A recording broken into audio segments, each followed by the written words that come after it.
আকাশবাণী কলকাতা জেলার চিঠি বাঁকুড়া থেকে লিখেছেন আমাদের সংবাদদাতা দেবাশিস মৌলিক।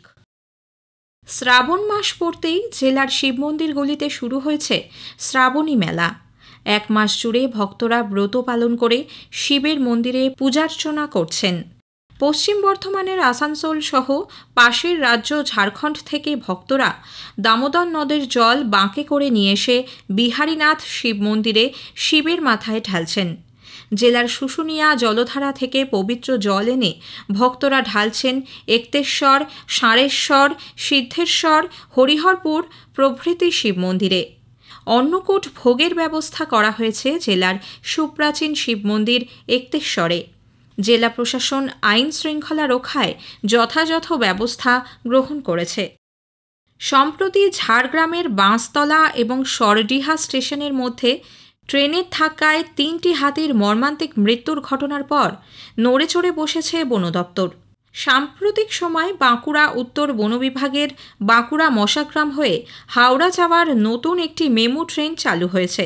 ফলে ওই রুটে ট্রেনের সংখ্যা আগের চেয়ে বেড়েছে। বাঁকুড়া উত্তর বন বিভাগের এডিএফও তথা এলিফ্যান্ট নোডাল অফিসার ডি.কে. ঝা এই বিষয়ে রেলকে সজাগ করা হয়েছে বলে জানিয়েছেন। বন দপ্তর সূত্রে খবর, সোনামুখী ও বেলিয়াতোর বনাঞ্চল এলাকায় হাতির দলের রেল লাইন পার হওয়ার সম্ভাবনা সবচেয়ে বেশি রয়েছে। বাঁকুড়া উত্তর বন বিভাগের আধিকারিকরা রেল লাইন পার্শ্ববর্তী এলাকায় এই ঘটনার পর কড়া নজরদারি করা হচ্ছে বলে জানিয়েছেন। বাবার অকাল মৃত্যুর পর বাড়িতে নিত্য অভাবের মধ্যেই নিজের জেদ এবং অধ্যবসায়ের জেরে কলকাতার টালিগঞ্জ অগ্রগামী ফুটবল দলে খেলার সুযোগ পেয়েছেন ইন্দাসের রায়পাড়ার ছেলে শ্যামাপদ মল্লিক।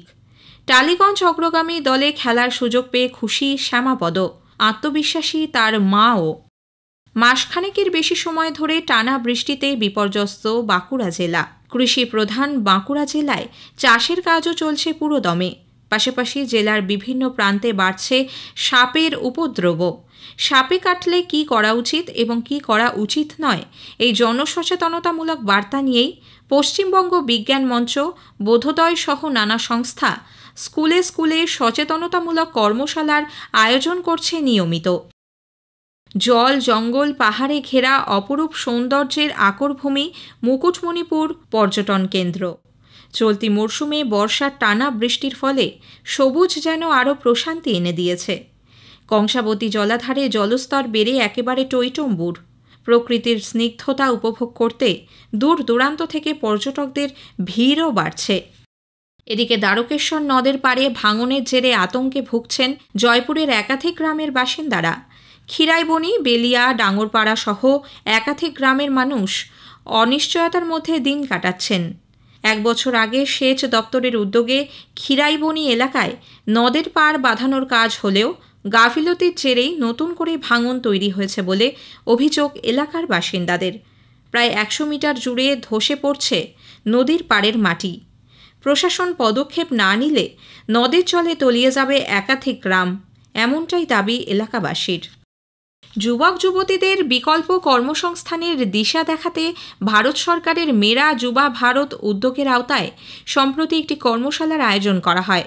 বাঁকুড়া ক্রিশ্চিয়ান কলেজে থিয়েটার একাডেমি ও এনসিসির সহযোগিতায় এই শিবিরে স্বচ্ছ Bharat mission, skill India mission, জাতীয় বৃত্তি পোর্টাল, স্টার্ট আপ ইন্ডিয়া এই 4টি প্রকল্পের ওপর মূলত আলোচনা হয়। জেলার প্রায় 80 জন যুবক যুবতী এই কর্মসূচিতে অংশগ্রহণ করেন। জেলার ইন্দাসের বৈকুণ্ঠপুরে মহাসাড়ম্বরে পালিত হয়েছে মা মনসা দেবীর নাগপঞ্চমী পুজো। পুজোকে ঘিরে ভক্তদের ভিড় ছিল চোখে পড়ার মতো। প্রায় 35 বছর আগে এই পুজোর সূচনা হয়। প্রতি বছর নাগপঞ্চমী তিথিতে এই মন্দিরে বিশেষভাবে মায়ের পুজো হয়। পঞ্চমী উপলক্ষে গ্রামে বসে মেলা, আয়োজিত হয় নানা সাংস্কৃতিক অনুষ্ঠান। জেলার চিঠি শেষ হলো। বাঁকুড়া থেকে পাঠিয়েছেন আমাদের সংবাদদাতা দেবাশিস মৌলিক।